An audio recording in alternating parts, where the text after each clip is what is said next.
Votre maison est-elle vraiment un investissement? Alors, pourquoi nous avons choisi d'aborder cette question? Dans les différentes séances de coaching, que ce soit en individuel ou dans les formations sur l'éducation financière, nous avons noté que cette question est centrale et fait ressortir beaucoup d'émotions.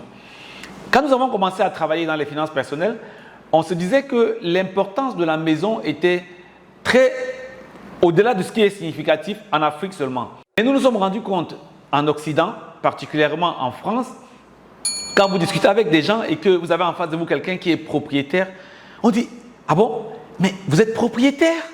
Ah, les gens commencent à vous regarder différemment.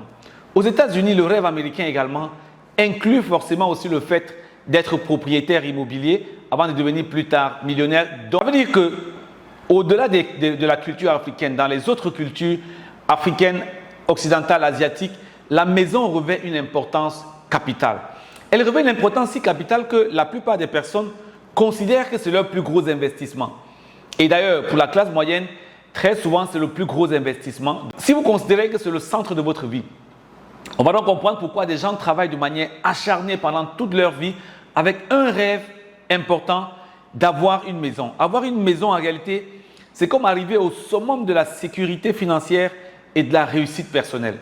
Donc, c'est un élément important qui fait ressortir beaucoup d'émotions, des émotions positives et parfois justifiées, c'est normal.